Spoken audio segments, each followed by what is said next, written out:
Oops.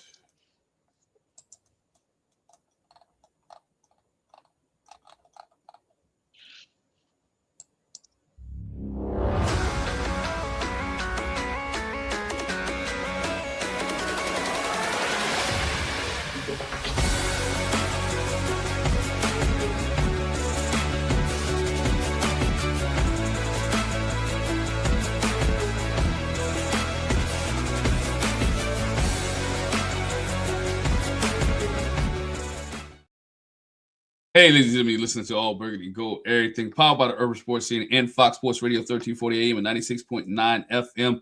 I'm your host tonight, Glen, joined by my main man, George, and we got D. Will on as well. What's up, fellas? How are you doing?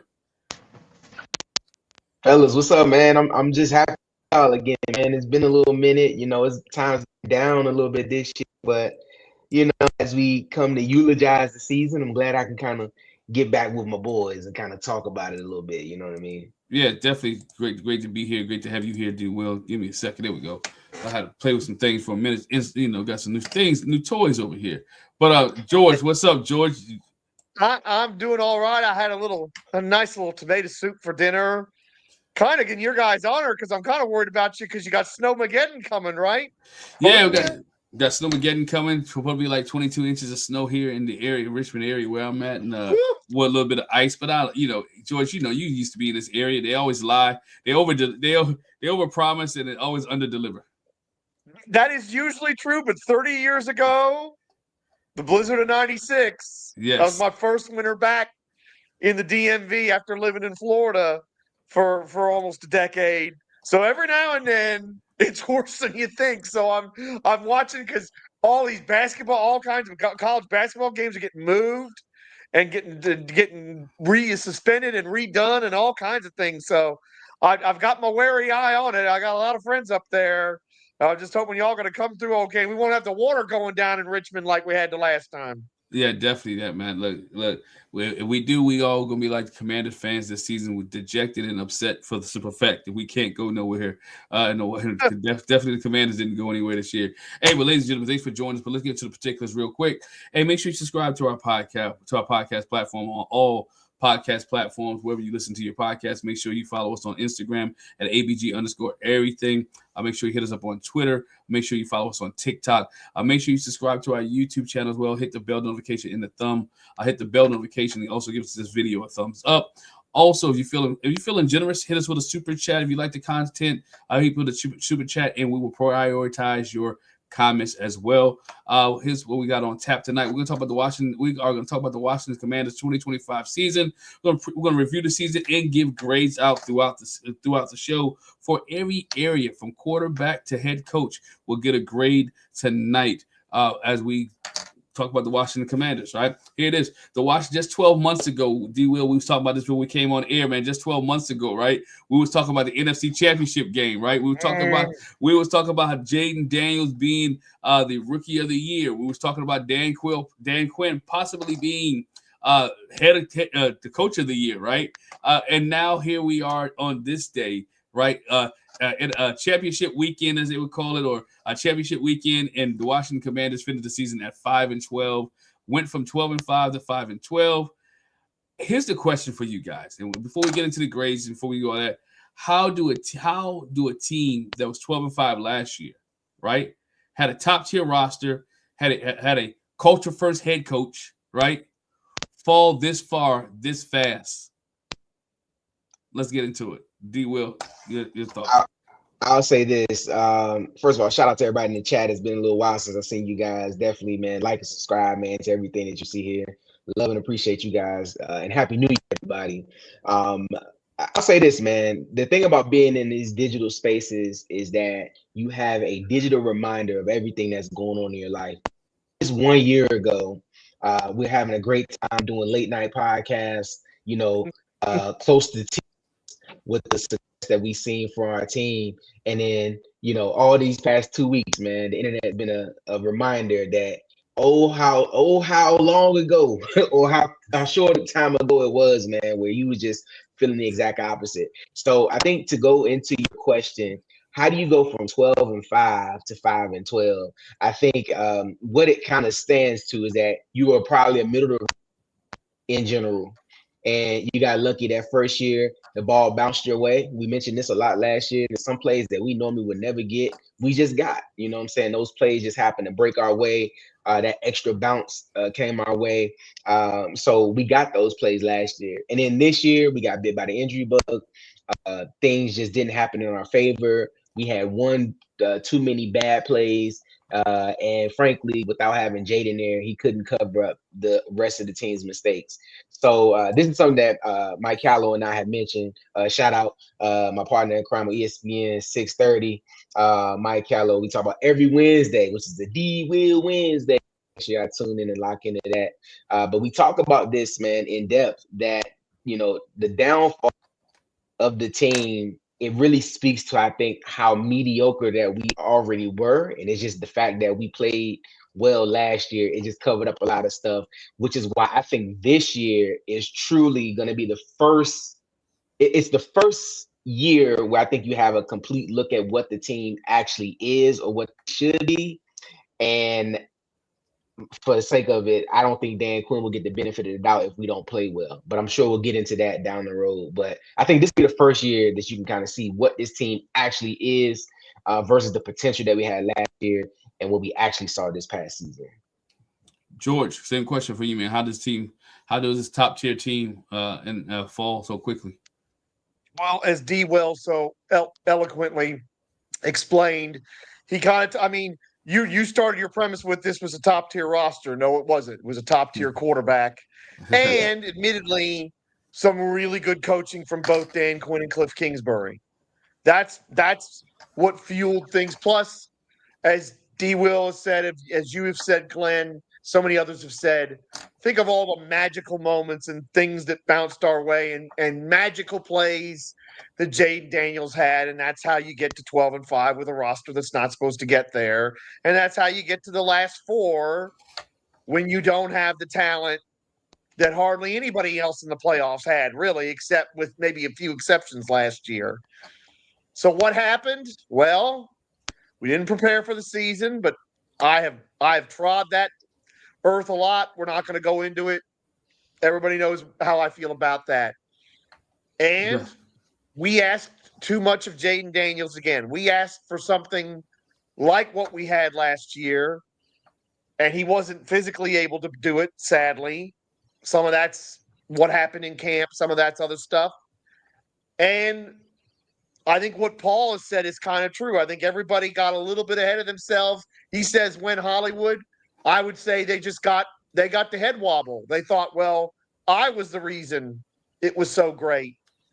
And Cliff Kingsbury, we're going to start with him. He was looking to get hired. He wasn't worried about winning football games. He was worried about, I'm going to get another coaching job. Let me show how smart I am. Defensively, I don't even know what to say on that side of the ball. We'll get into it. But it was a massive things.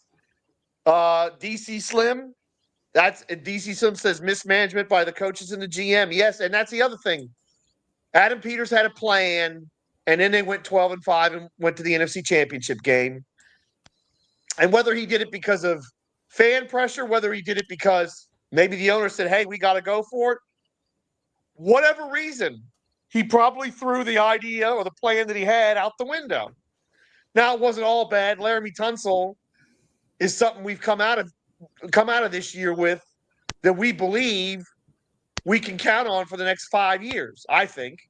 So even if Adam Peters made a lot of mistakes and went against what he had planned originally, we're still going to come out of this season with a set it and forget it left tackle for hopefully the next 5 years. So it's not all bad on his part, but there were just so many things, but it always starts in the off season, in the camps. You take a bad step at the start of the season, it's followed by another and another and another. And really, between what we saw in the preseason, the first game they beat the Giants, it wasn't great. But that Green Bay game set us on the wrong road, and we pretty much could never get back on the right one. So I want to set the stage here, right? I think Washington this year, and what a lot of people have not talked about, and what we're going to talk about a little bit tonight, is this. Washington did something in 24 that most teams don't do, right? And that is go through majority of the season with no major injuries. You had a rookie quarterback who started every game. You had a wide receivers, your top tier receivers who started every game. You had almost all your offensive line start majority almost every game for the most part until Sam Cosmi got hurt. And they played a Detroit team that was decimated by injuries that they got there. But come on the flip side here, that luck they had or that grace that they had in 2025 went away, because when their injury bug did not bite them in 24, it bit them hard in 25. It made up for everything in 25, and that's is one of the big differences why a team can go from 12 to 5 to 5 to 12. But let's start with this unit here, right? Let's start with this unit here. The offense, right, was supposed to carry this team. You made some big moves. The offense was supposed to carry this team in 25. In 24, right? In 25, this team averaged 30. In 2024, this team averaged 30 points a game. 30 points a game, right? When you're averaging 30 points a game in the NFL, you can bail out some defenses. But when you average 20 points a game, like they averaged this year, ranked 22nd in the league, you can't bail out too many defenses by just scoring 20 points a game. Not to mention that you had a goose egg against Minnesota. But we go there. So, first grades here is quarterback grades. We had 2 quarterbacks this year. Well, 3 quarterbacks. And I'm not even counting Josh Johnson. Let's not even grade him. But you can grade Josh Johnson if you want to. But the quarterbacks that we had this year were quarterback grades for this Washington Commanders team. I'm going to give a grade, and then some guys may agree with this. I disagree with this. I'm going to give the quarterbacks this year a B-. I'm gonna tell you why. Definitely disagree with that. I'm gonna tell you why you might disagree with that. I'm gonna tell you why. I'm gonna give the reason I give the quarterbacks a B- because when Jayden did play, Jayden did have 8 touchdowns and only 3 interceptions, and 2 of those wasn't his, right? He was available, but again, then he became not available, right? His ability was good, but his availability was bad, right? We talk about the knee sprain in week 2. We talk about the hamstring in week 7, I believe. You talk about the dislocated elbow in week 9. He missed 5 games he missed 5 games, and then the magic was lost, right? The magic was lost. So again, I'm going to give it a B because when Jayden played, he was kind of successful. Marcus Mariota came in. Now, if I had to grade Marcus Mariota, that's a different story. But as a whole, the quarterback, in my opinion, got a B- for when they did play, or when Jayden did play.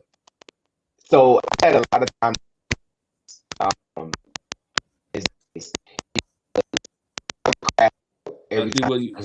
You're clicking a little bit. Can't hear you, your audio. Let me see. How about now? Can you hear me now? Yeah, I got you now. Okay. I would crash out on a weekly basis about Marcus Mariota. So I'm trying to grade him with a positive lens here. But if I be honest, for the most part, he didn't play too bad, right? I think offensively as a whole, we didn't play well. But I think he was pretty stable at quarterback. Once he got that first turnover out of his system, that random turnover that he would just have on a weekly basis, whether it's a jump pass or trying to hurdle, fumbling the ball. Once he get it out of the system, he played pretty solid. But I think as a whole, I would give the quarterback a C. Average at best. Nothing that shocked me, but for the most part, Mariota was able to keep the ship steady and keep us in some games when the defense decided that they did want to play. So I give it like a C. Of course, we're not counting Jayden for anything because he was hurt. But I think, between Mariota and Josh Johnson and the opportunities that they had, they didn't play too bad. So I think a C for me would kind of work there. George, what you got? Oh boy, I got the worst grade of the 3. It is a D. And Jayden Daniels, it's not all his fault. Some of it is circumstances around him, but he did not have that confidence, that ability to play on instinct, that ability to see the throw and just rip it. He was hesitant so much this year. So many times he had the guy, and last year he would have made the throw, and this year he wouldn't. Again, not all his fault, but it's just the contrast from last year to this year was so stark it was hard to ignore. And of course, the people that aren't Jayden fans, be they Eagles fans or certain folks on the radio who should not be mentioned, came for him and are calling saying bust this and bust that. And I don't believe that for 1 second, because Jayden mentally, I think, is still up there. I think he's still got that high level of IQ and mental ability to overcome this.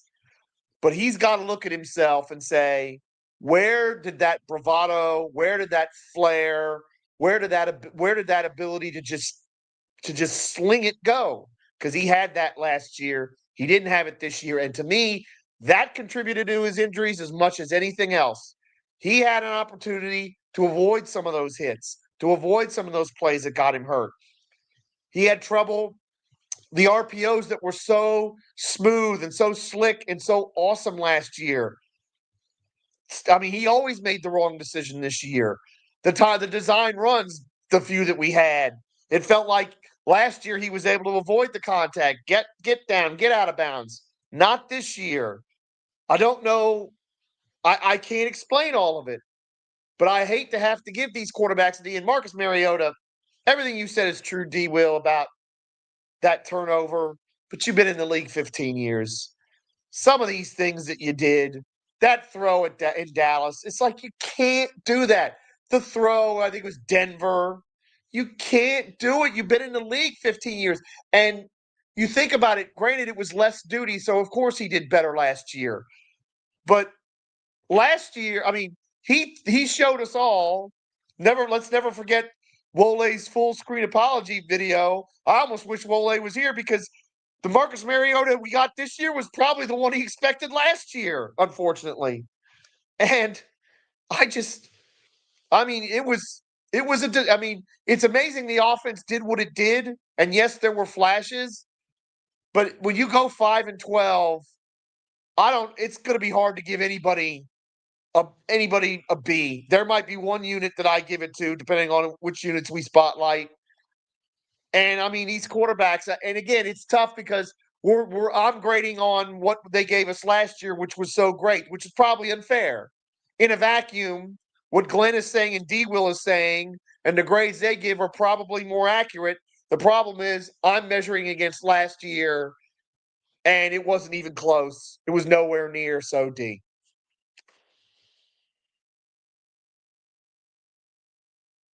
You're muted, Glen. Sorry about that. And let's move on to the next line. We got the offensive line, right? Staying in the offensive line. As George, you mentioned earlier, we got Laremy Tunsil, which was, in my opinion, was the biggest deal that Adam Peters has done as being in Washington. In my opinion, Tunsil finished with an 84.7 PFF grade, right? The unit as a whole, the offensive line unit as a whole, only allowed 37 sacks, right? That was a mass improvement from the year before, where they had given up 50 sacks, right? Giving up 50 sacks until they got hurt. So, in my opinion, that unit, the offensive line, wasn't the reason that Jayden Daniels got hurt. The offensive line wasn't the reason that the Washington Commanders were able to run the football this year, which they ran pretty well, right? So, to me, in my opinion, the offensive line, I have to give them a B. I have to give the offensive line a B this year because they was able to overcome some of the things that came last year. Less sacks. I think they found that what they like, their niche, right? I think they found their group, and I give them a B. I agree with you on that, man. I think B is a good grade for the offensive line. I think one big thing is you found a guy that contributed to you all season, and you get some stability with Laremy Tunsil. You got Cosme back. You got Biotish to still play well. And I think you found some continuity with the offensive line. And it was proof. We could run the ball. You know, they just got cute with the play calling and we didn't do things. I don't think the play calling played into what we did well.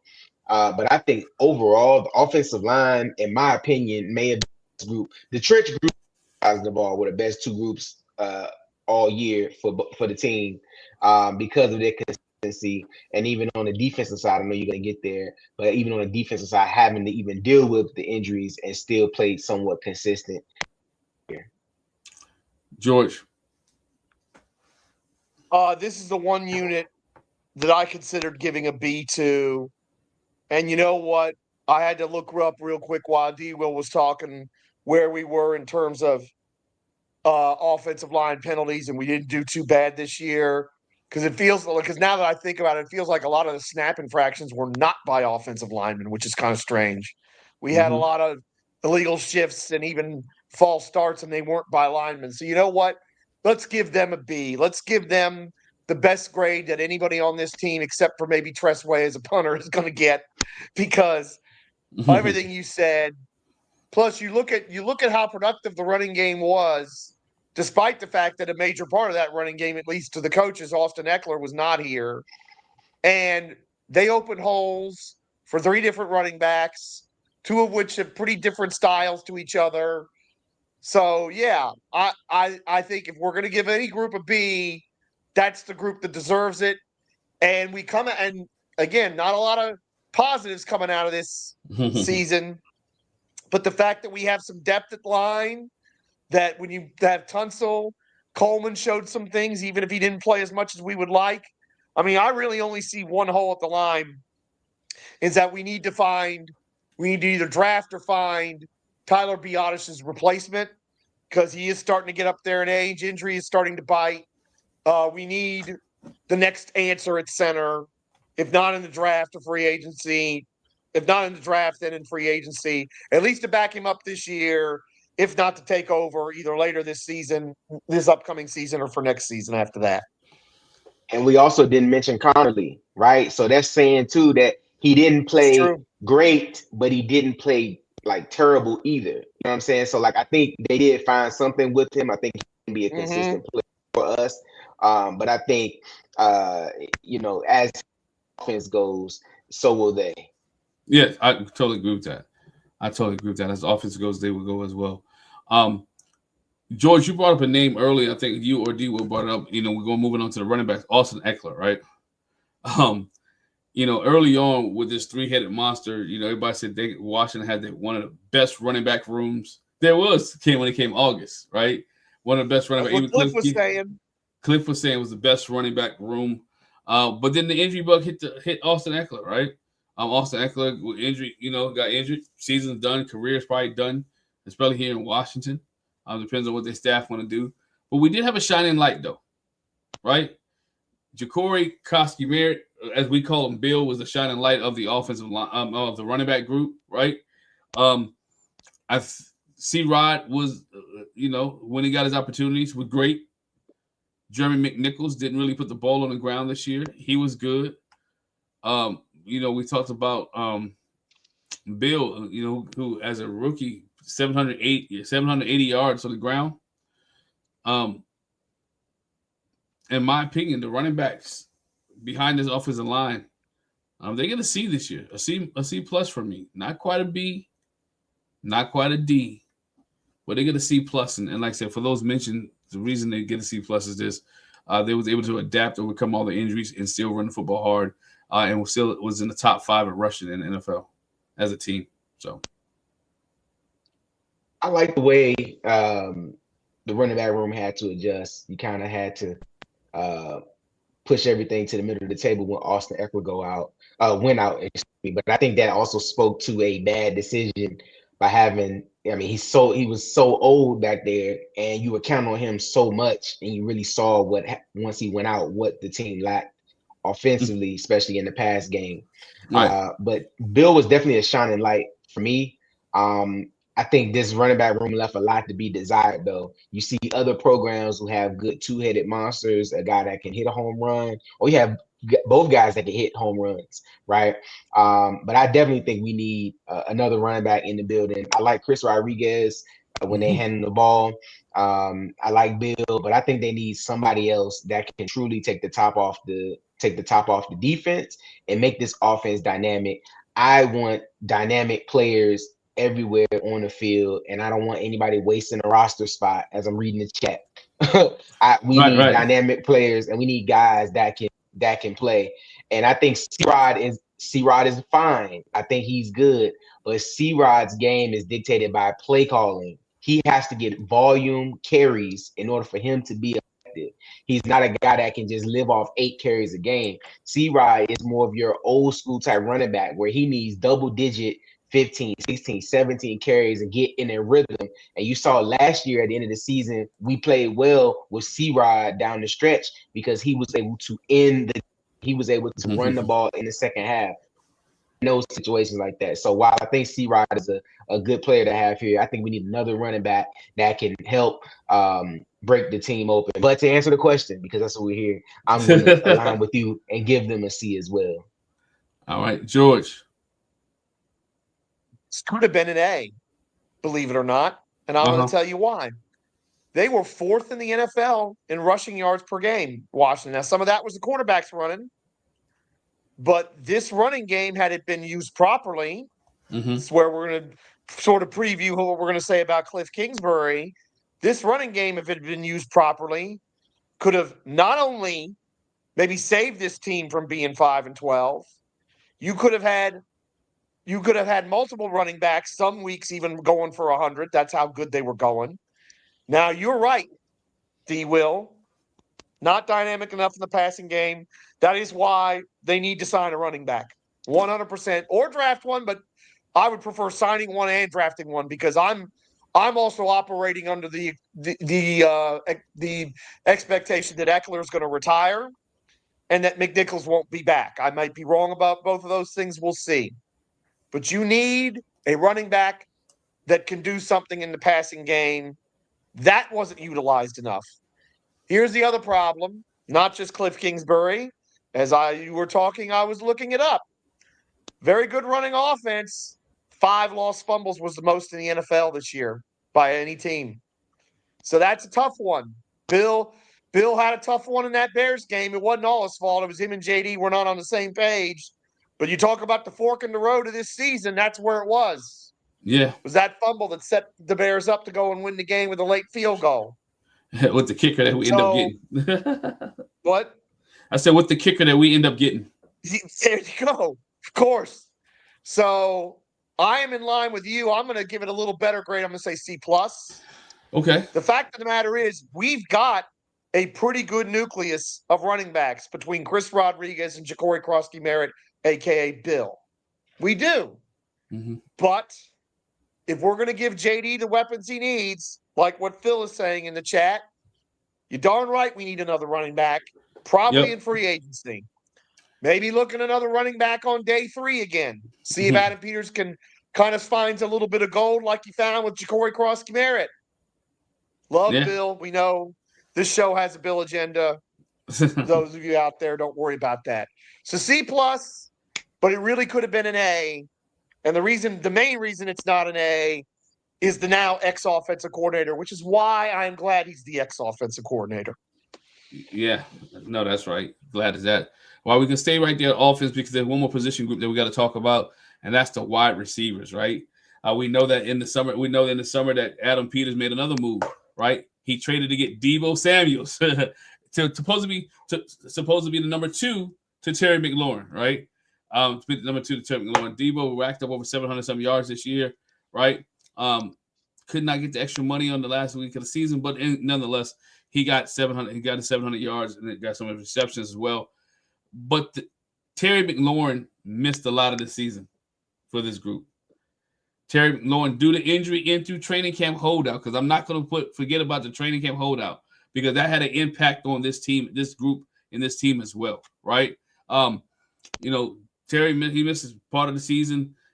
He missed only played 5 games for this Washington Commanders team, right? In those 5 games, he scored touchdowns. He did stuff spectacular. But when you're not here, other people had to step up. And guess what? No one stepped up nobody stepped up and took Terry McLaurin's role. Now, you saw some flashes from people. We saw flashes, but we didn't see anybody step up and take the role on. It wasn't Noah Brown, who stayed hurt. It wasn't Luke McCaffrey. Sorry, Big Mike, who got hurt. No one could fill on this current roster could fill the shoes of Terry McLaurin. So I had to give this this team a D. Wide receivers get a D for me because no one can step up, no one can get the ball, more drop passes than last year.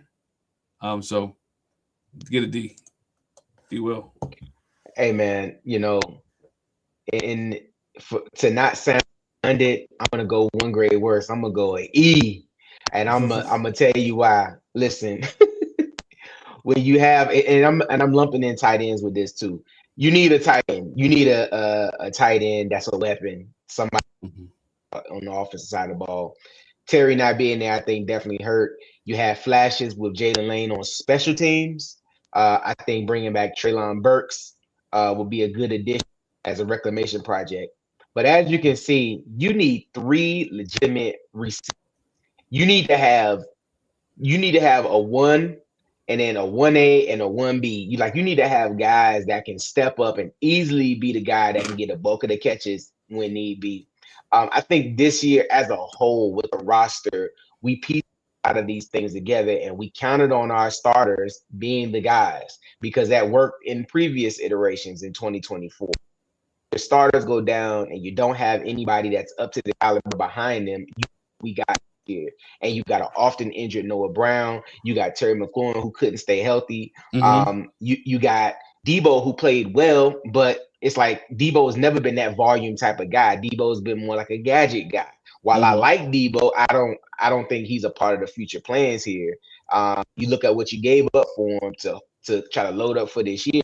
It didn't work, so now you got to revamp that whole room. It's after Terry, you got to have another A receiver. You got to have a top end guy, and I've been saying this to y'all. My guy is George Pickens. If he somehow gets available, I want him. I need a guy in my receiver room that I have to ask, are you gonna be crazy today or what? We need a guy like that on our team to play ball. So, 2 number 1 receivers can complement Terry when Terry is not there. Luke, I think he's solid, but I don't see Luke stepping up into that role right now. You need to go get a solid number 1 Terry. So if Terry does go down, that guy can step in, and then I'm okay with the young guys behind them. But I give those guys overall an E. That's in the wide receiver and tight end room. We're too old. We were often injured. Now you got to revamp the whole room. Yep. George. It's interesting because DC Slim's comment was kind of a preview of mine. He gives Debo an A. I wouldn't give Debo an A, but Debo Samuel and Treylon Burks saved this from being an F. Oh, okay. So I'm a D. Debo, I think, did everything he could. And whether it was the right thing or not, whether he wanted to do it or not, he had to be featured in the running game a little bit. That was part of it. I think when you consider some of the receivers he was playing with and some of the situations the play calling was putting these guys in, I think it was pretty tough. I think it was pretty tough for Debo to really reach his maximum potential. But that said, he was still very productive.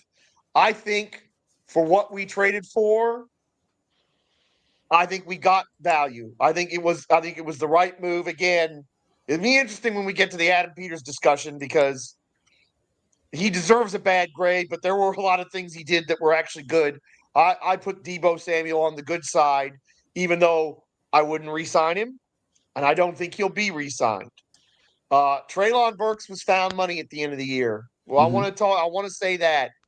I don't know about him being the number 2 receiver that we need next to Terry McLaurin, but Treylon Burks showed you his first-round talent, needed to get the ball more at the end of the season, which is another reason I'm happy Cliff's not here. And I'm hoping that we're going to see him in camp, and I believe he'll win a spot in camp. And if we get to special teams, we can talk about Luke there because that's where Luke's contributions really can be better evaluated. Yeah, that's where Luke shined out a little bit. So therefore there lies the offense. As we move to the defense, right? The defense. Oh my goodness, the defense, right? DC Slim, my man out there. We're gonna talk about the defense because we talked about this every game after our pregame. The defense. This defense was 32nd in the league, right, in yards allowed. This defense gave up 384 yards per game, right? 300. I'm gonna say it one more time for those in the back and those that ride that little short bus.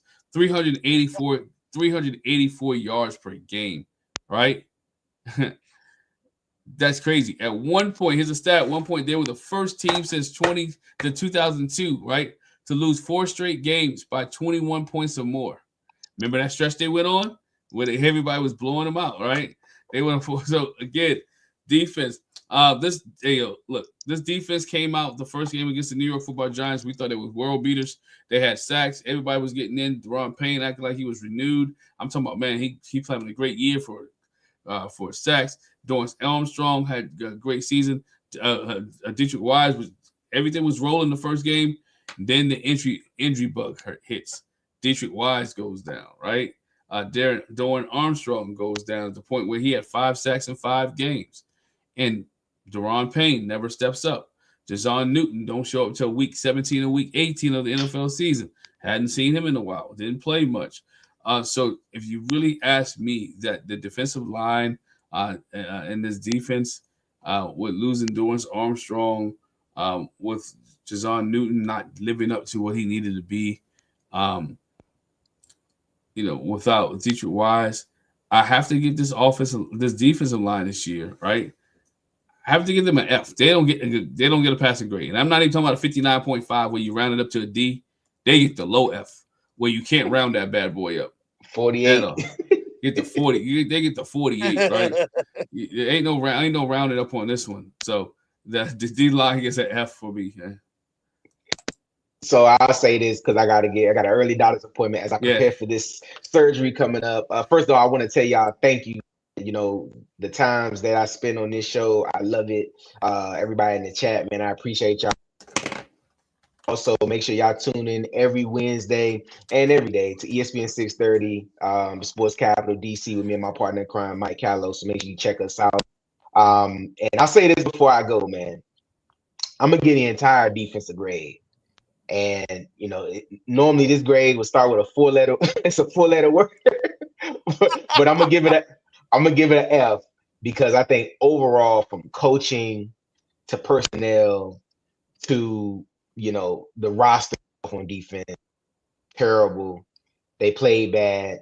And I mean, you have to have a massive overhaul with this squad on defense. And I'm talking from play calling to everything. It's going to have to be a massive overhaul. And I think this defense could make or break Dan Quinn next year. Not the offense, not Jayden. I think this defense can make or break Jayden. I'm sorry, make or break Dan Quinn with how the team performs next year. But overall, I give the defense an F. And I'll say this on the way out. I look forward to seeing you guys this all season to talk and chop it up about everything. As always, I love and appreciate you. And chat, man, I appreciate y'all. So make sure y'all tap in. D-Will does it all on all platforms, man. I love you guys. Appreciate you, D-Will. Thanks for joining. Pleasure appreciate you, always. Yes, indeed. And make sure y'all go stream 40. It's my new song out right now on YouTube. It's called 40. And if you know anything I'm going through right now, this song was telling on me, man. I turned 40 and my body gave up on me. So go check that out and show me some love, man. Yes, definitely. Show you. When D-Well says he does it all, he really does do it all. Let me tell you. Hey, man, pull up and check it out, man. But I love you guys, man. Y'all be good, man. Happy New Year to everybody too, man. I appreciate it, D-Will. See you next time, brother. D-Will. Appreciate it. All right, George, you're great on the D-line. Oh, the D-line is an F. As I think it was Paul in the chat said, even when they were healthy, they were not really productive. Jacob Martin was kind of a saving grace, but not enough at the end of the season. We talked about, we got to stop the run, so we're going to do all these things so that we don't get run through like the Eagles ran through us. Well, that didn't happen. People still ran all over us.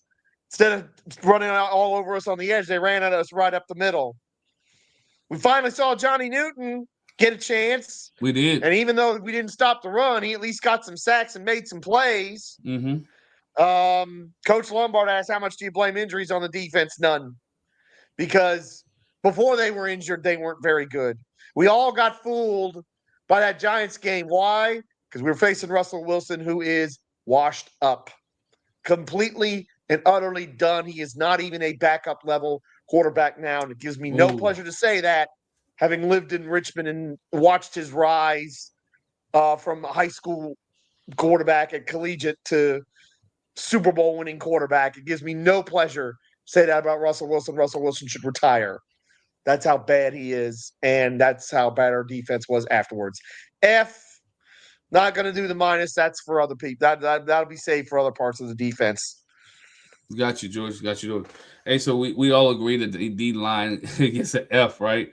I think we're gonna move on to the middle of this defense, right? In the middle of this defense, last year Bobby Wagner and Frankie Louvo was all pros, right? They were all pros last year. Could not do any wrong in the eyesight of the fans and eyesight of the people. They were the talk of the town. Whether it was Bobby Wagner going back to Howard in the NBA, or whether it was Luvu, who we call one of the Usos, you know what I'm saying? Part of the bloodline family, whatever the case may be.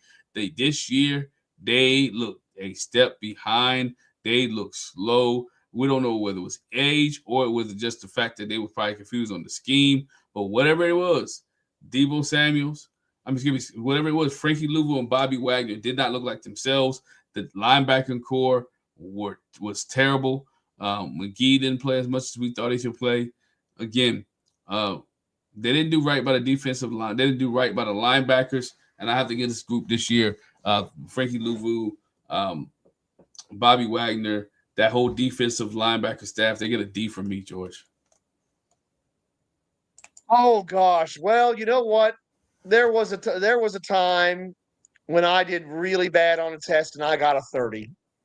And that's about what I'm going to give this linebacking crew. Not even going to be the worst grade, believe it or not. They get an F. It's a 30. Bobby Wagner got all them tackles, Santiago. 9, 10, 11, 15 yards down the field. Again, not all his fault. The real venom is going to be saved for, you can probably guess who. They were old. They were slow. We didn't see enough of Jordan McGee. We saw none of the other young linebackers. Terrible. 30. F.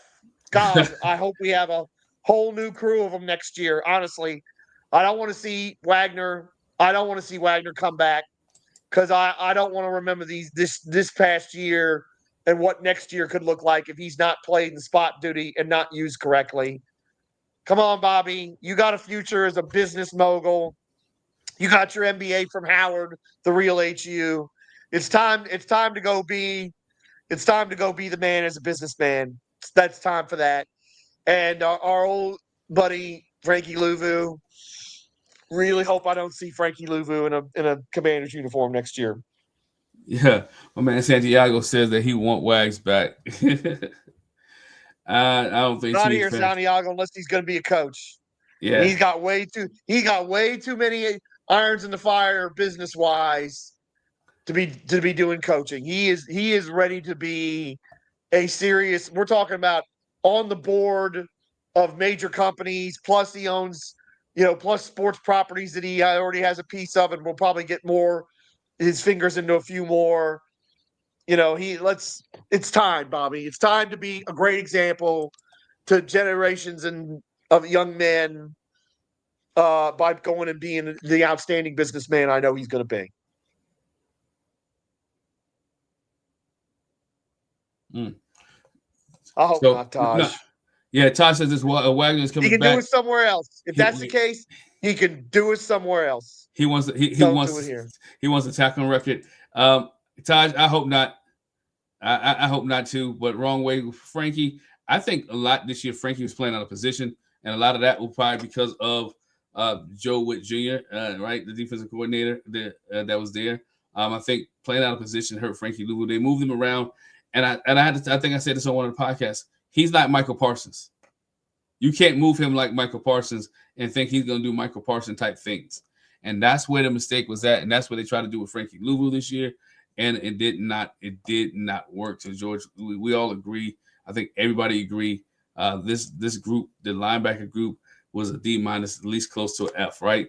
The next group, that next group, right, that was supposed to be all so much better. We talked about this group in August, George, talking about, man, they need to be in the top 10. They did a great job last year when the rest of the defense sucked. And that's the secondary, right?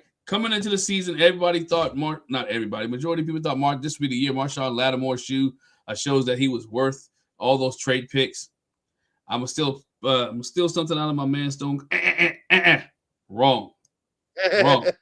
Marshawn Lattimore did not prove that he was anything except for a flag magnet or getting burnt, right? PI, you get a PI, you get a PI, you get a PI, everybody get a PI, and that was Marshawn Lattimore. He didn't help the team at all. Then he ended up going out and getting injured, and then you had to play guys. And you had Joe Witt Jr. having Mikey play out of position. Everybody said it. Mikey should be playing corner, not in the slot. Had Mikey play in the slot, and what happened? Mikey wasn't productive. When Dan Quinn took over the DC job and he moved Mikey to the slot, what happened? We saw different things from Mikey. Again, this secondary did not live up to what we asked him to do. And no one could stop the deep ball on this defense. On his defense, right? They went where they wanted to go to. They made good gracious. They made a Minnesota team that could not score. Give up. They made them look good. They made the Minnesota team look good. I can't remember the other team that week before that revived JJ McCarthy's career. Right. Them, the Giants, and the damn Cowboys. All Cowboys. 3 of them. They made the Miami Dolphins look like world beaters. Yeah. Right. If you wanted to get some stats and you wanted to pass them, if you want a receiver, George Pickens against the Washington Commanders looked like an all-star. The secondary was not good at all. I'm just happy that Malik Neighbors got hurt. Just happy Malik Neighbors wasn't around when Washington played them again. Because guess what? Would have got torched. But again, secondary, in my opinion, George, Marshawn Lattimore and his crew, I get an F, and I hope some of those guys don't come back. Glenn, they are the group of the players on this team that gets a 0. A big fat goose egg. Nothing. Nada. Zip. F, however many minuses you can put on the end of it. Mm-hmm. Put it on there. Paul, Falcons game. Yes. That's right. Falcons game. Yes, Paul. That was the beginning. I was thinking of the other team. They made the Falcons look good. Oh, them too. But I was going to say, everything you said about Minnesota is right, because quite literally, the NFC East revived J.J. McCarthy, who before he played them 3 games against the division that we're a member of, was getting mocked and made fun of all over the internet. People were memeing him. But that Atlanta game, like Paul said, Michael Penix, they had gotten shut out the week before. And the Falcons fans were jumping out of the boat on him already. Amos was good, Taj, but he didn't play enough because he was hurt. And it's just, and part of and again, this is where I'm being unfair. I'll admit this. I was so excited about this secondary. I said so many things about, my God, look how much better they were than last year's secondary. There's no dadgum Emmanuel Forbes. There's no Mike Davis. There's none of these guys. We've improved the talent so much. Oh, my goodness. Terrible. As bad as you could possibly imagine and more. Yes, the coaching was bad, DC Slim, but at some point there has to be pride. And there was none. These guys, they looked confused. How many times did we see DBs run into each other against that bunch stack concept? Oh my God. Like you could probably count on both hands how many times you see that in the NFL. And it happened 3 or 4 times in Washington just alone this year. Yeah, it did. Like Keystone Cops, doggone, Benny Hill, freaking the Three Stooges back there kind of stuff. I mean, I know it's unfair, and DC Slim, your argument about the linebackers being worse is a fair one. And again, I'm grading based on what I expected this year. That's maybe not even fair. 0. The worst grade on the team by far for me goes to except for the coaches. We'll get into them. Zero. That secondary was hopeless. And like you, most of them cannot come back. Amos definitely. I'm going to still hold out hope for Mikey Samra still because of how good he was in the second half of year one. But that was the part that was the most dispiriting, was seeing him getting cooked on a regular basis. When I thought as a rookie he was showing abilities that means that he might have been an elite corner. Man alive. What a horror show the back half of this defense was. Yeah, it was definitely bad. Really bad. But Taj's point, Amos was a highlight of this defense secondary until he got hurt. He did step up, and the young fella will be, he'll be around for a while, right? We'll be around for a while, and he did great things. Then we move on, George. We moving on to the head coach, right? DC Slim. I know you want to hear about this, right? You move on to the head coach, the NFL player report card. The players gave Dan Quinn an A. All right, for culture. I'm just telling you what the players did. I'm not. All right. All right. I apologize. I shouldn't be interrupting you like that. Yeah, they love them, right? But here it is. But you can't go 5-12, then go 12-7, and you can get a passing grade. I'm sorry, you can't do that, right? Or you can't go 5-12 and get a passing grade, but you also can't let your friend be the defensive coordinator for half the year, and then you want to move him when it's too little, too late, when you're already mathematically almost out of the playoffs, right? This move should have been made week 1. All right, should have made week 2, right? Green Bay game. Let's have a conversation. What can we do to make your defense better? Joe Witt, you stay in the booth. Let's bring somebody else in.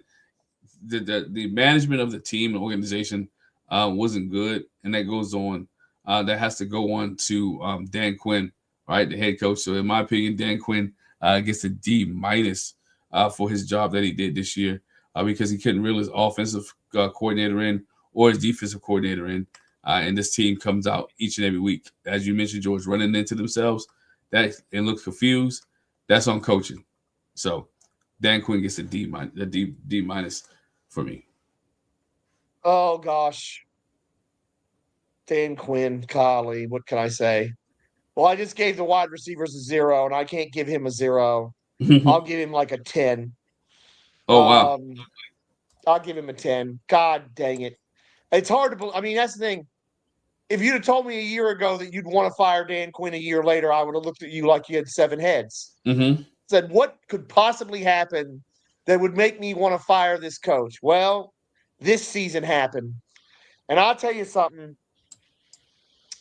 You can talk about culture, and you can talk about having the players on side. That's fine and dandy. That is. But when I see that product out on the field, like what we saw, when I see this team lose 4 games in a row by 22 plus points, which hadn't happened for like 60 years or whatever ludicrous thing that was, when they lost 4 games in a row by 3+ touchdowns, giving up 30 plus in just about every game. When you see something like that, I mean, that is the kind of stuff that was happening before Lombardi got to Washington. Mm-hmm. When they were really bad, when they were the last team to integrate.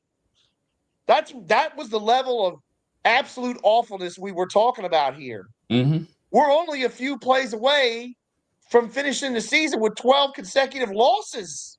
Yes. For goodness sake. Which, again, would have been historic in this town. Mm-hmm. In a town that's seen a hell of a lot of mediocrity to awfulness the last 30+ years. Mm-hmm. Even then, 12-game losing streak would have been historic. Dan Quinn is lucky to keep his job. Lucky. And if we do get to it, if not today, then another time, the coordinator situations is not providing me with a lot of confidence that A, he deserved to keep his job, or B, he's going to keep it beyond next season. So we'll see about all this. But I'm fed up. The whole thing with Jayden Daniels at the end was the last straw for me. You knew that. Yeah. Mm-hmm. I mean, it's just it is. I can't believe, because that's the thing. I always go back to what Wole says. Good organizations don't fire a coach who's just taking you to the playoffs. And he's right. But when something as terrible as what happened this season happened, and you don't see any and that's the key point, Glenn.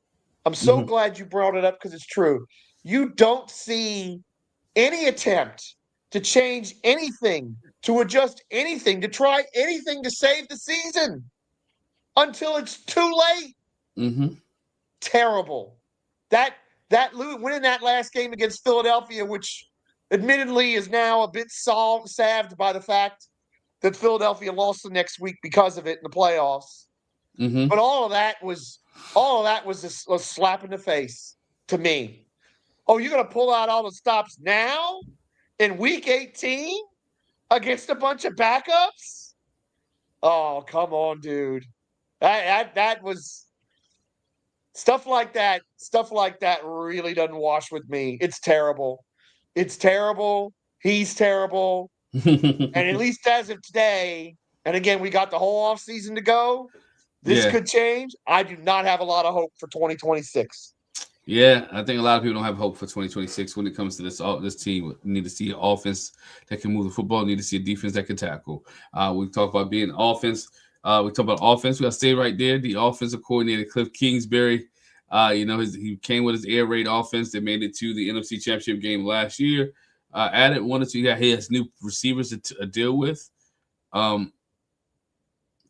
But Cliff didn't have for a person, George, who's supposed to be very creative, right? For a person who's supposed to adjust on the fly, to me, it didn't seem like Cliff was that creative when it came to the offense. And I know, granted, some people got hurt, but you know what? If it's your stuff, run your stuff. But it didn't seem like the guys embraced it, and Cliff didn't make the right call, right? This is where Cliff messed up with me at, and we talked to somebody about this earlier. Was the red zone, George? Was the Yes. red zone, right? Yes. This is where Cliff Kingsbury showed me that he was not ready for this game, because in the red zone, anytime you you on the 1 or 2 yard line and you throw the ball 3 times, that means there's a problem. All you have to do is line up under center and run the freaking football. Washington, it didn't come back and bite them in the butt, but it could have. But again, that's the offensive coordinator making sure that everything is taken care of. Make sure you got people on their assignments. Make sure you know when your key star is coming back. Make sure you call plays to protect your key star, right?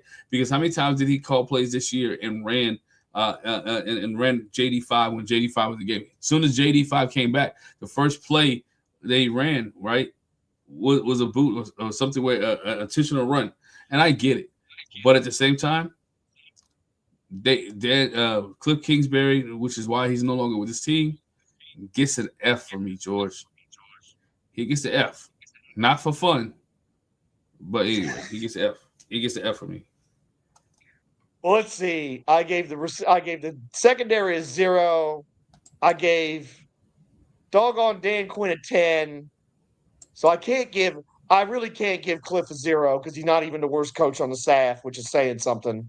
Because I got nothing but venom that's about to spew out of my mouth. Go ahead, George. 5 minutes. I'll give him a 5. You get a 5 on this because he did have a few creative moments, a few moments that looked like last year when just felt like every time he rolled the dice, it came up 7. You know when people play crap, sometimes they get hot and they just keep rolling them 7s. That's what he was doing last year, not this year. Cliff Kingsbury did not understand the situation his team was in, did not adjust to the fact that, hello, your defense stinks. You need to protect them. It means running the football, possessing the football, keeping them off the field. Your quarterback's getting dinged up and beat up. Might want to protect him, too, by, again, running the football, putting him in better situations so he doesn't get beat up, keeping him out of design run situations that just weren't going to work this year because you didn't have Terry McLaurin to scare the secondary in a lot of ways, among other issues. And you had a tight end that literally caught the ball and fell down all the time. Cliff Kingsbury was absolutely horrendous. He was absolutely horrendous. He had a good running back room that could have saved himself and this team. And he's the one. Remember, Candy was telling us that right away. Mm-hmm. This is a really good running back room. And he, from his own chicken lips, and thank you, Santiago. Thank you so much Yes, for your thank you, super Santiago. chat. We really appreciate you as Yep, always. appreciate From it. his own chicken lips, he said, I've got 6 starters in this room.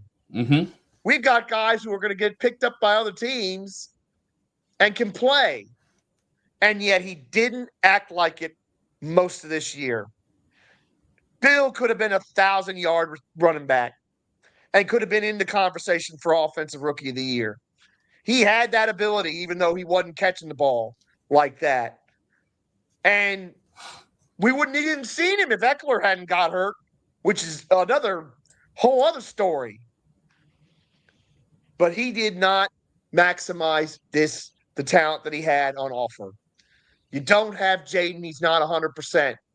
You still have Marcus, even with all his flaws. Mm-hmm. But last year with Marcus, you did really well. Yes. This year, you didn't maximize Marcus Mariota's talent. You maximized his flaws. And you really did not maximize your talent with the running backs. As I said earlier in the show, this running back group could have got an A if they were used right. Mm-hmm. Could have got an A. Could have won a couple They football didn't. games. They didn't because this coach wasn't going to do it and didn't do it pretty much most of the season. Not enough C-Rod. Not enough, too much Bill at times. Too much running Bill up the middle when that's not his go. That just inexplicable things. You had a good running back room with 3 good running backs. You had a committee that you could use. You didn't do it. So I am glad Cliff is gone. I hope he doesn't darken our door again. I kind of, just for bleeps and grins, I kind of hope John Harbaugh hires him in New York. Mm. I really do. Because you know what? If he pulls out all these stops against us and wins, then we'll really know he was tanking it and he was thinking about his next job that last year in Washington. You're a disgrace, Cliff Kingsbury. I'm glad you're gone. Get out of here. Wow. F. 5. He gets a 5. Oh man, he gets Out a of 5. Good gracious. Mom got to come up to school, get his report card. Here it is. So George, overall, man, this team didn't have a great season, as we mentioned earlier, 5-12. A lot of factors go into it. Coach, I'm gonna get to your question you asked earlier about the injuries. I don't think at all with injuries because when players came back and there was some kind of continuity, there was some kind of togetherness, this team still didn't get over the hump like they were supposed to with certain teams. So you ask, all right, you watch football games where this team, the game was over at halftime. You watch football games where you saw body language. You sat there, you held your breath, and were like, hey, is another person going down? And you know, it was one of those seasons. But the Washington Commanders, in my opinion, George, overall season, they get a D this year. I'm not giving them an F. They get a D as a whole team, as a whole organization. You know what? As a fan, I thought we had turned a corner, right? I don't mind the wins and losses, but some of the other things that went behind the scenes that we starting to find out now, right? Yeah, this organization gets a D. A lot of things to work on, a lot of things to clean up. Well, see, I can't help myself since we're skipping over Joe Witt. There ain't enough Fs for him either. This team didn't do much arriving violently. Except unless they were arriving violently with each other this year. Oh gosh, what does the whole team get? Oh, I don't even know how we can give them a passing grade. No, Joe. And again, it's in a vacuum, a D- is probably about right. Mm-hmm. But we're not in a vacuum. We're a team coming off a 12-win season and playing this particular weekend of football. We were in this weekend last year, so it's an F. This was it was all wrong from the start.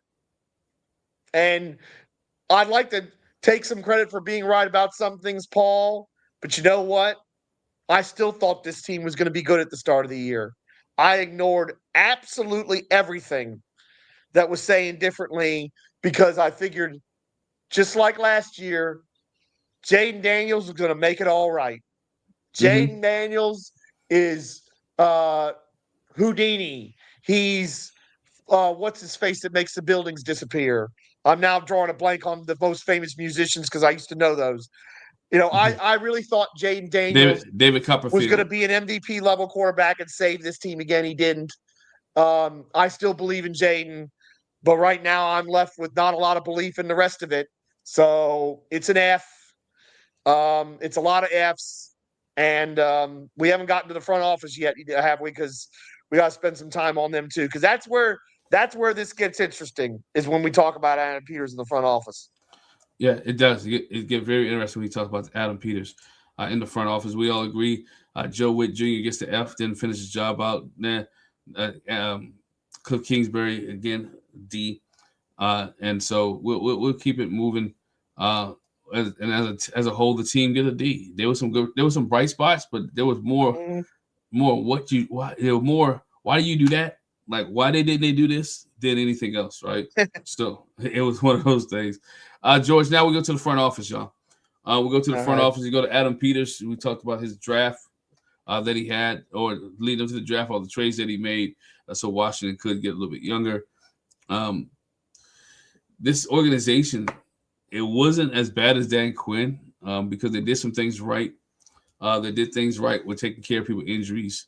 They did some. Then this is the front staff. I think the medical team did well. I think because of all the injuries that happened, they was able to take care of some people and bring some people back and get them and make sure they were healthy enough to come back and play. So I take off that part of the front staff.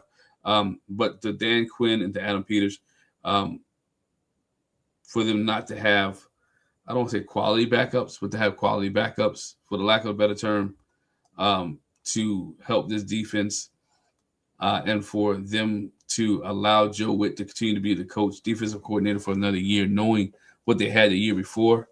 The front office staff has to get a D. And hold on, real quick. Want to do this? Let's do this. You want to do this first before I start on that? Because I have a lot to say on this one. First, DC Slim, thank you very much. Yeah, congratulations, DC Slim. Go ahead, George. DC Slim, I thought of you, DC Slim, and the things you've said about Dan Quinn and about good coaches coming here when I saw Mike McDaniel was going to San Diego. The LA Chargers. God, I'm old. I'm old doing stuff like that. And I'll tell you, DC Slim, I don't even think we tried for Mike McDaniel, which is infuriating beyond words, given how close Mike McDaniel and Dan Quinn are. I mean, Mike McDaniel, and I blew my mind when I saw it a few weeks ago that apparently Dan Quinn basically got him to quit drinking and get him sober. Yes, he did. And you would think something like that would have meant that if he wasn't getting a head coaching job, he was coming here because, hello, you get to coach Jayden Daniels. What could Mike McDaniel, with his track record as an offensive coordinator, do with somebody like Jayden Daniels? I couldn't even imagine it. It would be so wonderful. And you know what? They didn't even try, and now he's coaching Justin Herbert out there with Harbaugh, which, again, stunning that Harbaugh would do something like that, given that he usually coaches the offense. So I'm starting to wonder if you're right, DC Slim, and top coaches really don't want to come here. But it was a move that not doing that was Dan Quinn not believing in himself and being scared, and it makes me angry. And it's another log on the fire, log on the Dan Quinn, get him out of here fire that's burning. Because if he believed in himself, if he believed this team was going to win this year, if he believed he was going to coach beyond this year, he'd have got Mike McDaniel in here. And you have to wonder if he believes any of that. Because instead of Mike McDaniel, we're turning ourselves to a 30-year-old who's not qualified to be the offensive coordinator. He may turn out to be great. We hope he does. But let's be real. He is not qualified to have that job right about now. Now the Sean McDermott thing, because I got a lot to say on that too, and I do apologize for bogarting this question, Glenn. Go ahead, George. But Sean McDermott is a guy he went to William and Mary, so he's got Commonwealth of Virginia ties. So he's the sort of guy that at least usually I'd have some affection for and want him to do well. But I am in the minority, it sounds like, compared to everybody else online, I do think Brandon Beane, the GM in Buffalo, should have been cashiered as well. But Sean McDermott thought it was a good idea to start Nathan Peterman in the NFL. Not once, but twice. And the first time he did it, he benched Tyrod Taylor when his team was in a playoff spot, and Nathan Peterman threw 5 interceptions and a half. Now, I've never won a bet quicker than the bet I had on the dadgum Chargers against the Bills that day. I'll never forget it. I'll never forget it as long as I live.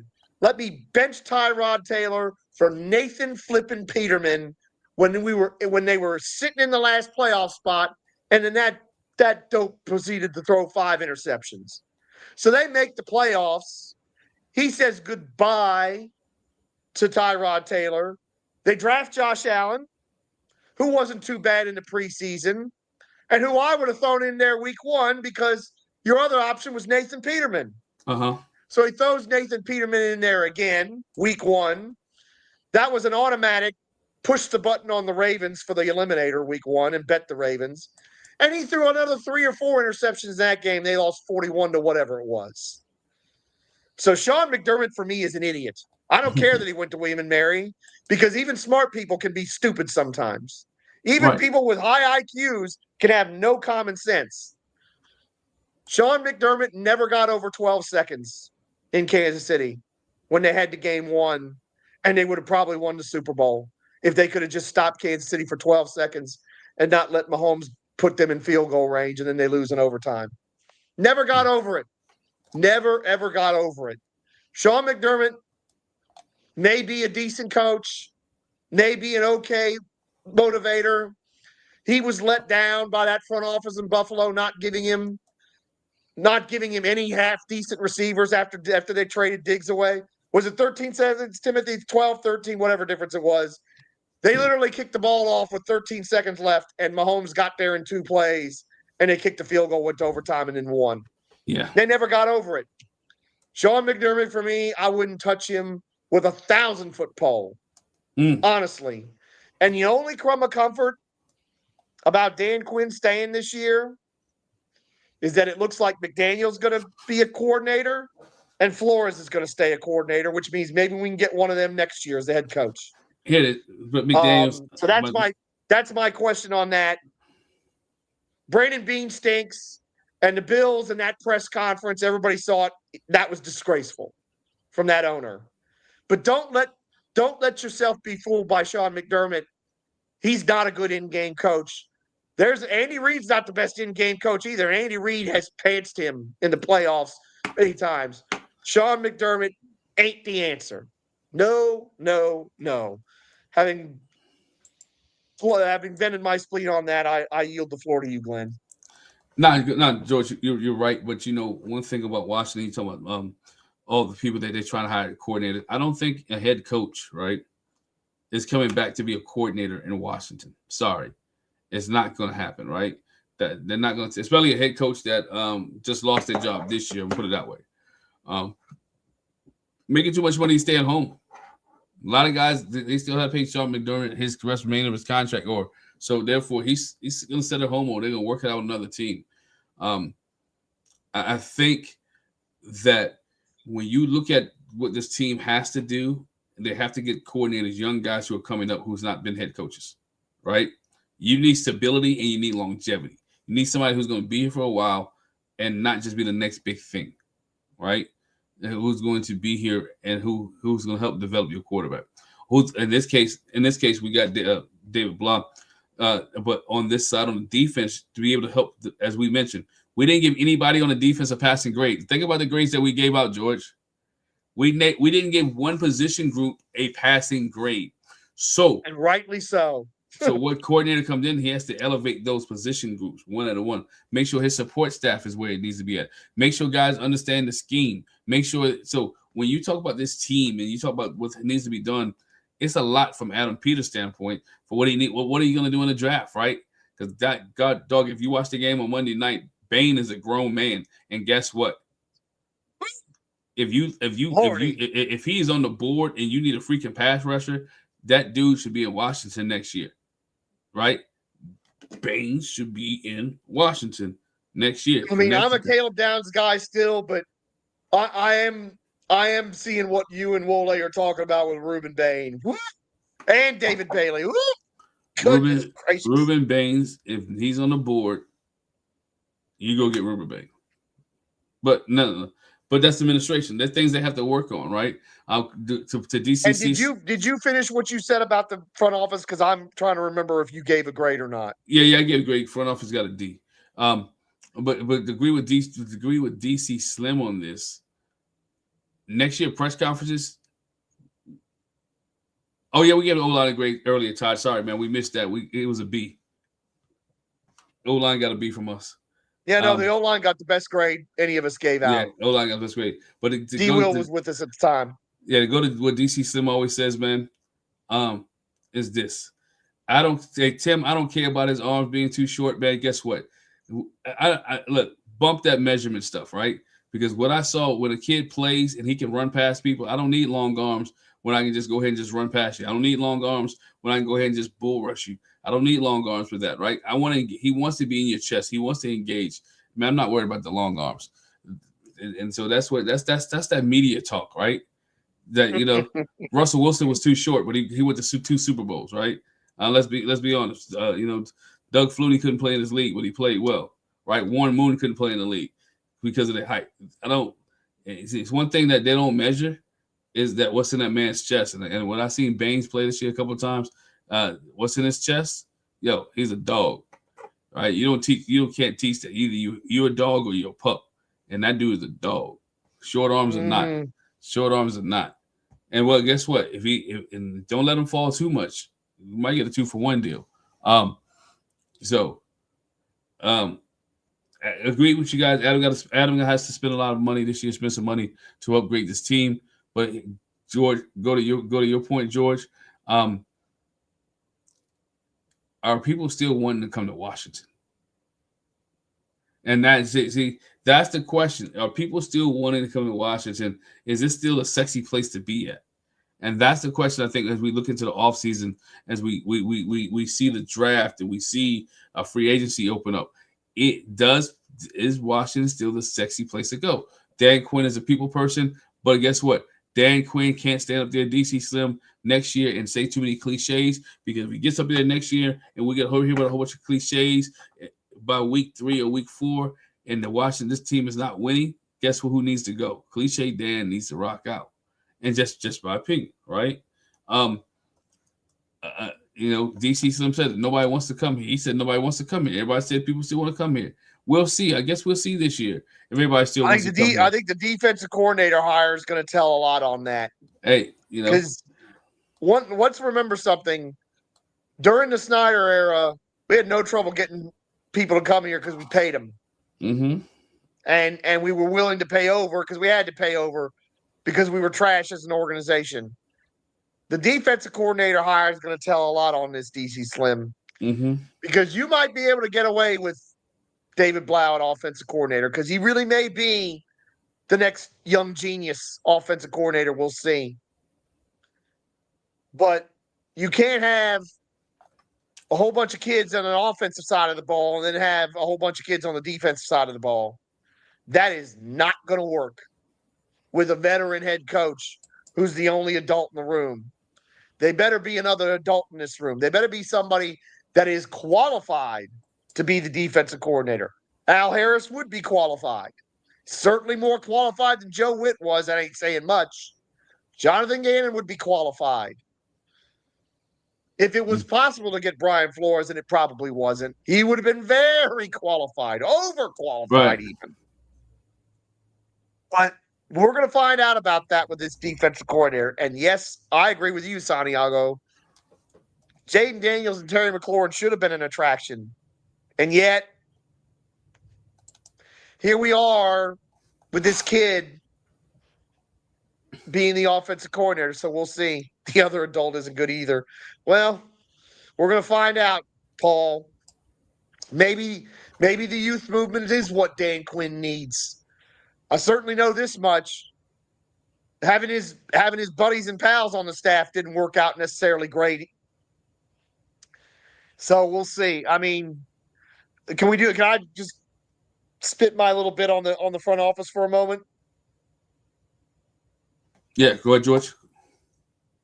This is a tough one for me because, you know, Adam made magic in a lot of ways the previous year with these drafts and signings and different things. A lot of And I one-year like deals, but a lot of one-year a lot deals. of 1-year deals, yes, but it's like he made magic and he brought back. And you know what, DC Slim, you might be right. I hope you're wrong, but you might be right. And he just had a bravado and a swagger, kind of like Jayden, kind of like Cliff, a little bit. And you liked what you saw. The Lattimore trade was a disaster. But Yep. remember, there were other trades that got us picks that contributed to that trade. So the price we paid is not as heavy as what everybody says. The Laramie Tunsil trade was very good. It was very good. Laramie Tunsil was excellent at left tackle. Laramie Tunsil gave us a left tackle that follows in the tradition of your Trent Williams and your Chris Samuels and that level of and your Jim Lachey's and your Joe Jacoby's and all these great left tackles we have.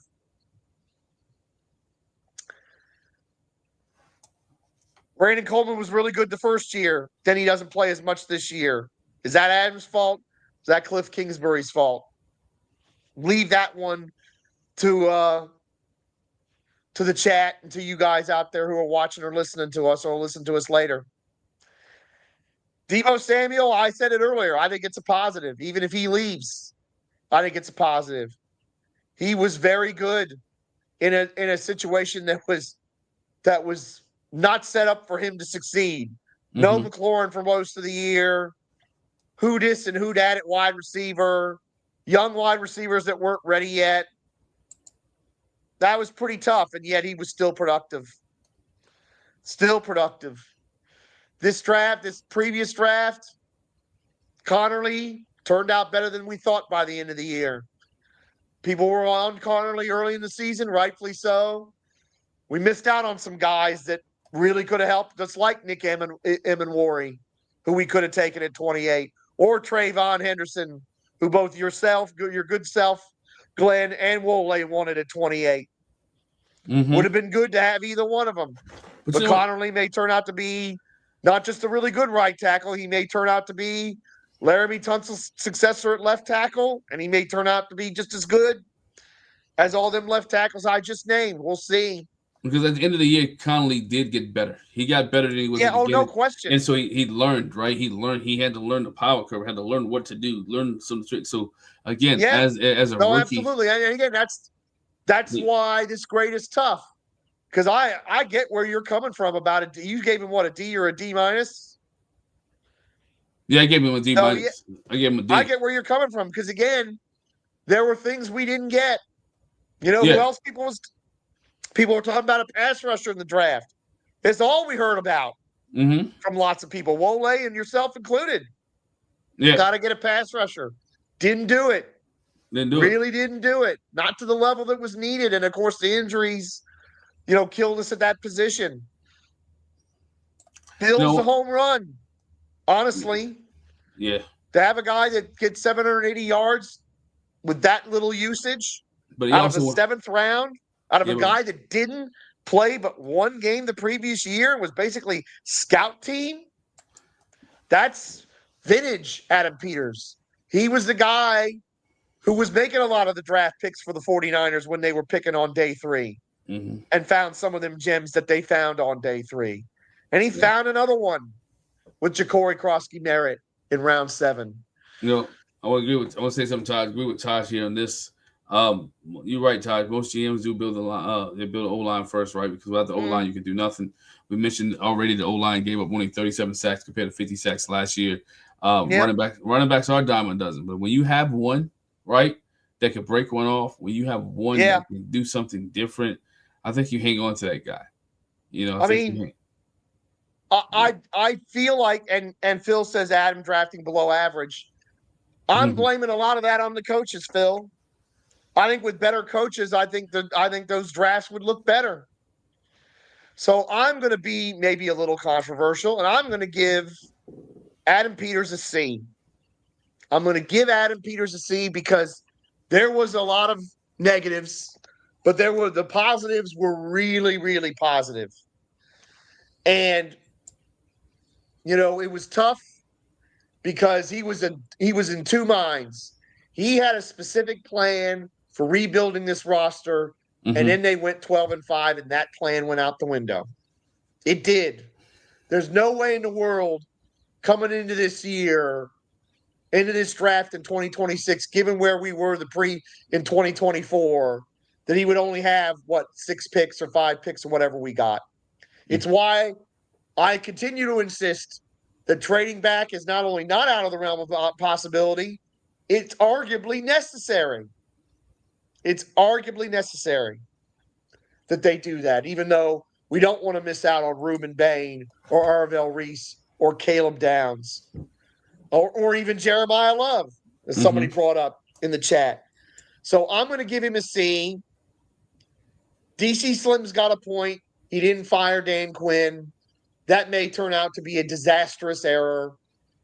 And whether he was in back of it or not with this whole David Blau thing, he will get some share of the blame if David Blau doesn't work. Because quite frankly, they could have had Mike McDaniel if they really tried. And they should have had Mike McDaniel. And David Blau might turn out to be as good as Mike McDaniel, but there's no way you can say that's definitely going to happen next year. Yeah, no, but I will say this, that Mike McDaniel probably want a head coaching job, and there's a lot of them out there, George. So before I take a coordinator job with the Washington Commanders, at the time there was still 7. There's still 7 jobs out there. So I'm going to go find one. That's very true. I'm going to go find one, right? And I'm really in the competition pool lesson because Mike Tomlin can't coach or is not coaching next year. So again, Washington's trying to move fast, but if you notice they slowed this process down with the defensive coordinator, I believe the defensive coordinator is on one of these teams that's still playing. And Katie Waller has been our dear friend Katie Waller of Bowie TV Sports. You should be Bowie TV Sports. You should be watching her if you haven't cut your cable, and you should be following her on Twitter, X, or Instagram. And she's been saying that pretty consistently for weeks now. We got to use our clues on that. So we may get a really good hire at defensive coordinator that pacifies at least me. I don't know about everybody else after what's going on with the offensive situation.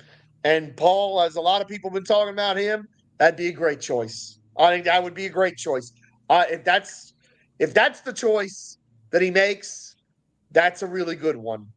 So yes, Carl Scott, I will sign for that right now if that's what happens. But that defensive coordinator hire it was already big even beforehand because of how bad this defense was, how bad Witt was last year. Hiring David Blau as offensive coordinator makes the defensive coordinator hire massive.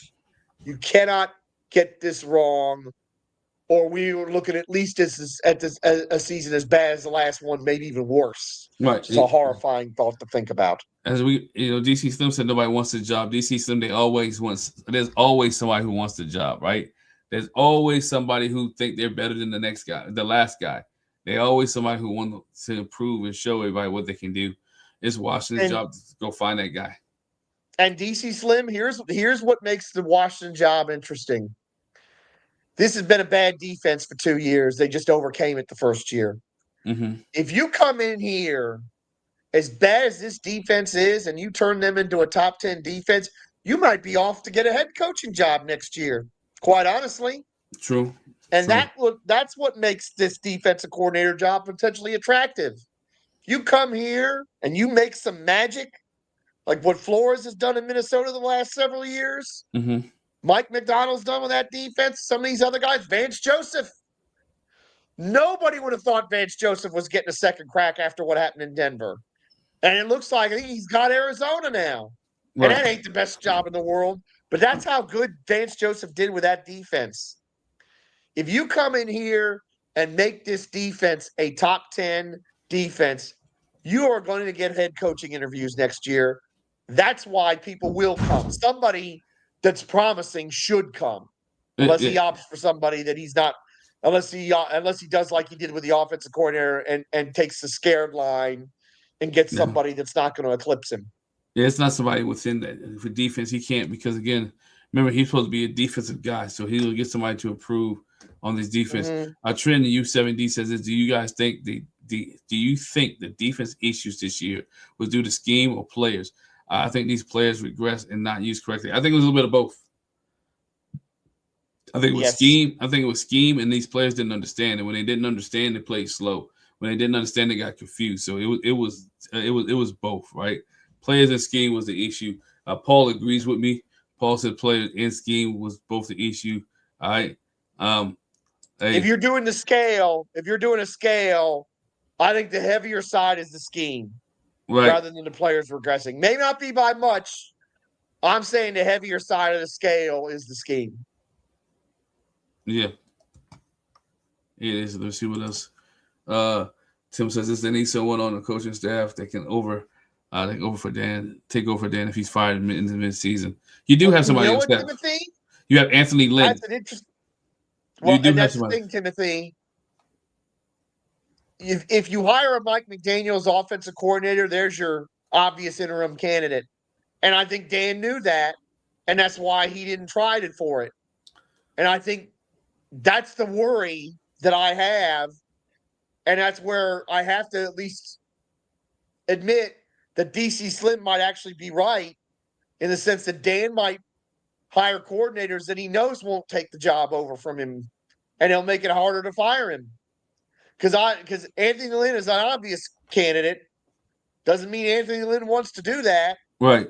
Let's be honest. If Anthony Lynn was thinking about being a head coach again, I think he would have gone full bore for these OC jobs. And as far as I know, I thought he got like one interview and that was it for an OC job, and he's not going anywhere. Yeah. I think Lynn is capable. I don't think he wants to be head coach. It's pressure, right? It's pressure being a head coach. It's pressure being that guy. So it's pressure for not only being that guy, but it's pressure to start fresh. And these jobs that are open, these teams are bad, except for maybe the Buffalo team, right? For the Buffalo job, and maybe I would say the Ravens job. The rest of these teams are bad. So you got to start. And the Ravens job has just been filled by Jesse Minter, it looks like. Oh, it did? Okay. The Chargers defensive coordinator. Yeah, Chargers defensive coordinator. Somebody said they would hire Scott or Al. Both are good choices that brings benefit. I'm crossing my fingers for that, Trent. I'm crossing my fingers for that. The Trent said Buffalo organization is bad. And that's what's been exposed in the last 48 hours. Yeah. For sure. So it's just those type of things. So it's not good for Anthony Lynn.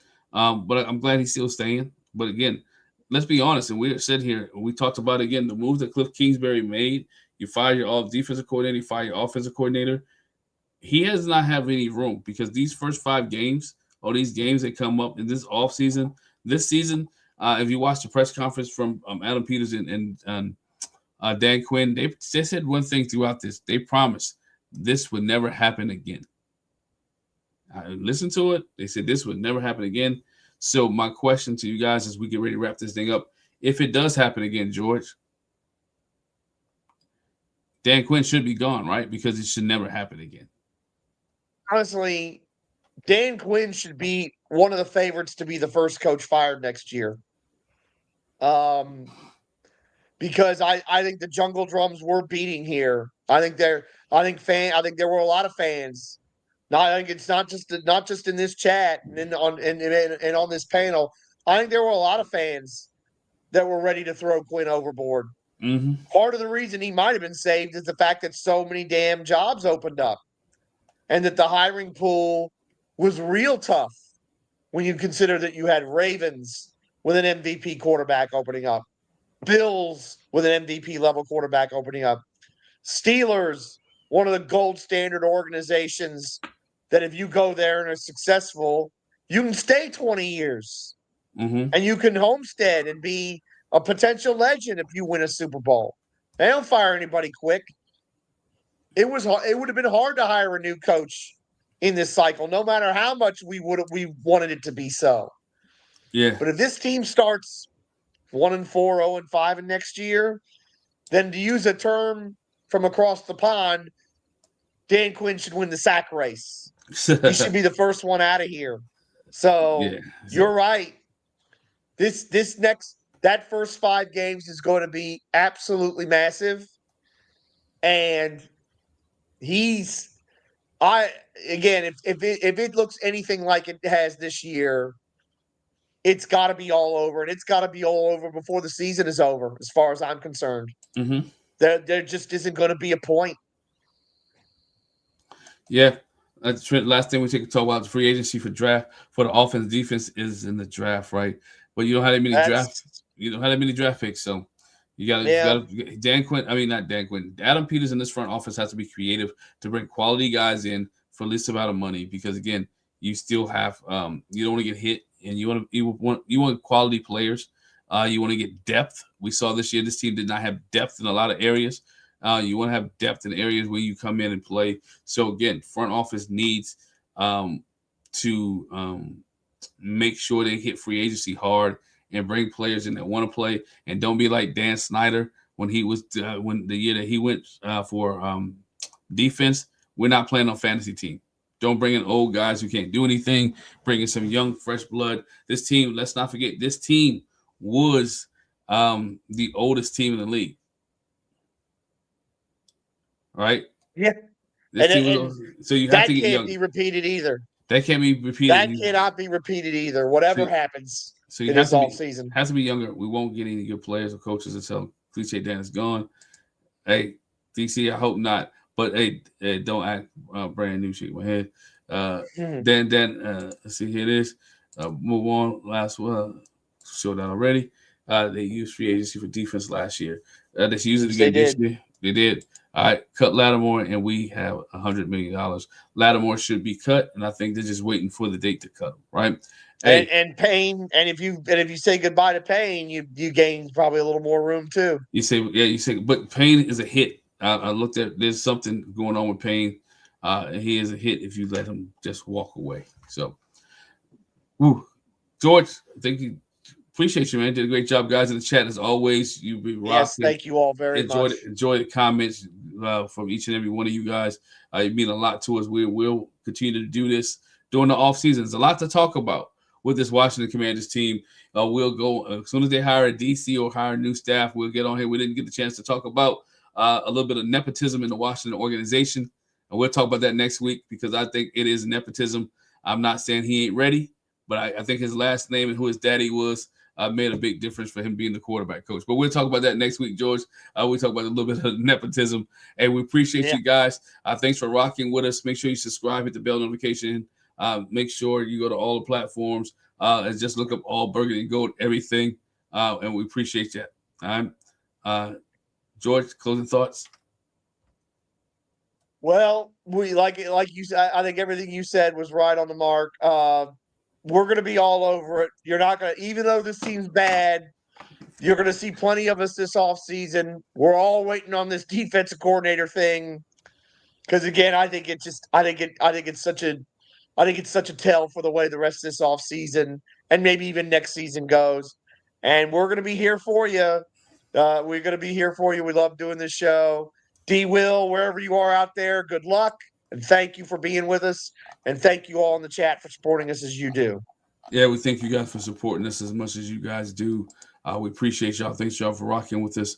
And once again, ladies and gentlemen, thanks for us. And, hey, shout out to everybody that's watched us and stayed up late. We appreciate you. We are out. Deuces.